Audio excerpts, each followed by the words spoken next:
It was 9 p.m. by the time I threw a leg over the Royal Enfield Hunter 350, but the streets of Bangkok never sleep.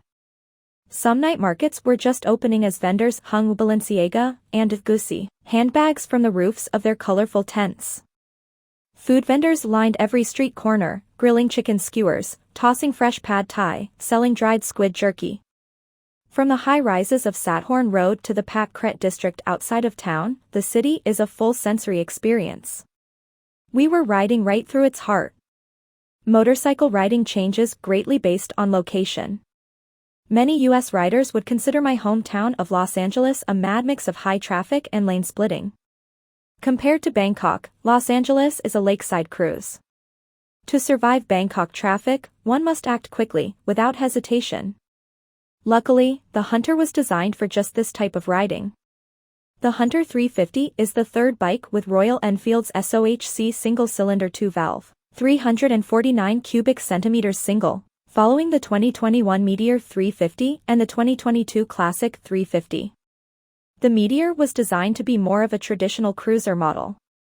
The Classic, as the name implies, aims to evoke more of a vintage look and feel. And the Hunter seeks to be a more refined take on the platform without sacrificing character. Siddhartha Lal, CEO of Royal Enfield's parent company Eicher Motors, says, "We wanted it to be more modern without being generic." What does a more modern mean to Royal Enfield? Other than styling, it means a more dynamic chassis. The Hunter is 21 pounds lighter than the Meteor and 30 pounds lighter than the Classic, but that feeling of weight reduction is amplified by weight placement and other chassis adjustments.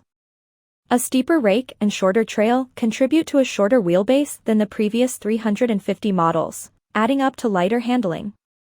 Front and rear 17-inch wheels help with quick steering while also opening the Hunter up to some of the best aftermarket on-road rubber available. From picking it up off of the side stand to low and mid-speed handling, the Hunter feels much lighter than its 350 counterparts. Our riding group was small and capable. It would need to be to get through the city.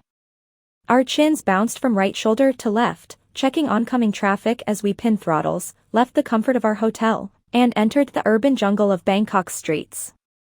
Leading the ride was a Bangkok native named Sam. He had run our route dozens of times in practice, enough to ride it without navigation. He was young, enthusiastic, and smiled often. I was confident following close behind him, which says a lot in this environment. At 6'4", I expected to be more cramped up on the Hunter than I was. My knees fit nicely into the knee dents on the gas tank and my arms reached the handlebar easily, but with enough distance to create a comfortable rider triangle. At 31.1